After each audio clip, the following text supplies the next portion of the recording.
kids, how you doing? Comic Book Man back once again, and I'm joined by... Hi. Hey, How look you at doing? it. Mr. California. Sweet Dan. Hey, look at it. Sweet Dan Sweet. that's another- Oh, my God. It is. I thought it was Mr. California. It's Sweet Dan I Sweet. can't hide behind my glasses all the time. And we're here today doing another theme show. Now, we've done Chicks with Guns. Yep. We've done anniversary issues. Yep. And this time, something completely different from those two. We're doing anthropomorphic comics. What's an anthropomorphic Look comic? it up. You ever watch Bugs Bunny? You ever watch Mickey Mouse? You ever read Genus in the adult room? Yeah, never mind. Oh, man. I didn't. Mice Templar is an anthropomorphic comic book. It's little, funny little animals acting just like human beings. Vicious, evil human beings. It's at a that. subgenre. It's a subgenre of this wonderful, wonderful industry that we work in and that we live in and that we breathe in. And Mice Templar, you really liked. I enjoyed the first volume immensely. It's Brian Glass and Michael Avon Oeming, and they basically do a dark take on the Templar legend with mice, and it's really well done. It's really well illustrated by Oeming. What I like about it is it's in the vein of Mouse Guard, which a lot of people draw comparisons automatically to, and I note that in my review that, I mean, when you see this type of stuff, you're automatically going to look at the one previous mice with capes and swords thing and say this is just like it. It's not just like it, on the basis that it's much more tuned toward adults, whereas Mouse Guard could be kept in a child's area. This has got beheadings, disembowelings, all sorts of crazy stuff going on. And in it, they weave this really intricate legend about these forest creatures, and they're brought up in the vein of the Templar Knights. Yeah. And when the younger guy Carrick, his family is taken by the rat people that like to raid and kill all the mice people, he's sort of automatically forced into this path to Templar knighthood. And the whole first 6 issues dealt with him and his previous mentor. This picks up after his mentor has been revealed to be a traitor to the Templar cause, actually. And he has a new mentor who kind of carries a lot of disdain for the young Carrick because of who he was taught by. There's an interesting dynamic here, if you've been following the series, that, you know, whereas the first 6 issues was very hopeful and positive, this has got a much darker tone to it. They're entering a phase in his training where he's going to really have to man up, and I think the dynamic between him and his mentor is really going to pay off in a great deal. And if you're not reading it, it's a good jumping on point. There are 6 prior issues that you can get in trade paperback. They're also available. This is series 2, right? This is volume 2 of the first series. So get it fast, because it's dark. It's everything dirty and grimy about a lot of great crime comics, but it's done in a fantasy way, and I definitely am all about it. I think it's very cool.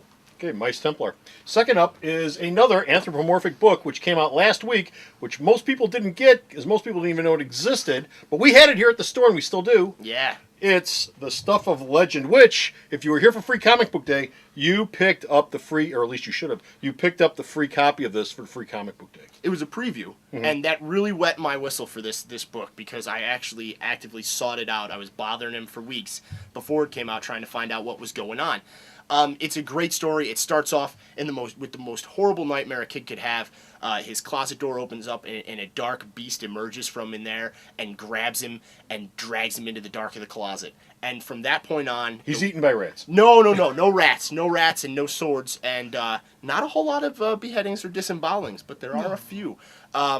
Cool thing is, it's immediately after the really darkest portion of the story that the wonder and excitement kicks into high gear. His toys pile out of the toy box, obviously scared to show that they come to life to the child, but they hatch a plan to go after their best friend, and it's really kind of a la Lion, the Witch, and the Wardrobe, where they enter the closet and they enter this whole other world.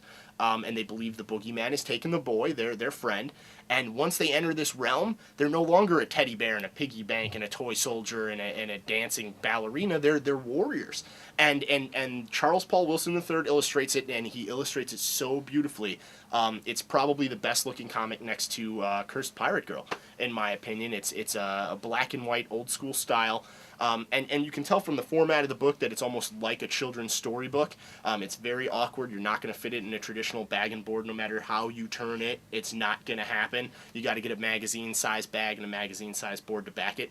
It carries a lofty price tag, $4.99.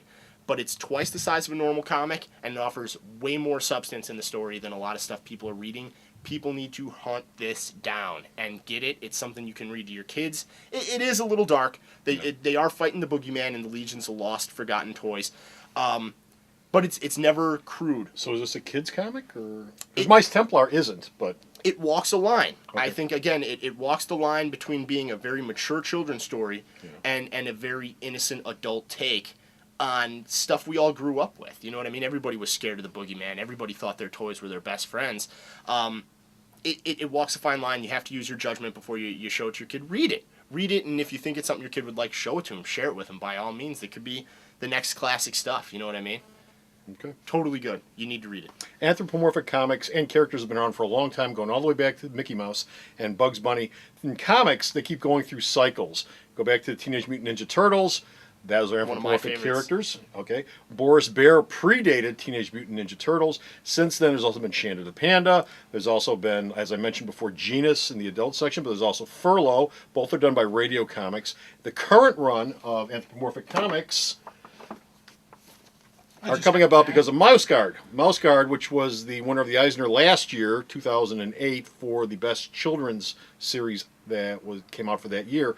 This is what's got the current wave going. So, pick up Mouse Guard or pick up either one of these if you have an interest in Or all anthropomorphic three. books. Yeah, what the hell? That's going to do it for this time. Stop off at the website, www.myalternatereality.com. Read Dan's reviews, or Mr. California's back. Mr. California's here. Until next time, this is Comic Book Man Sweet Dan, Mr. California. saying You know the drill. bye!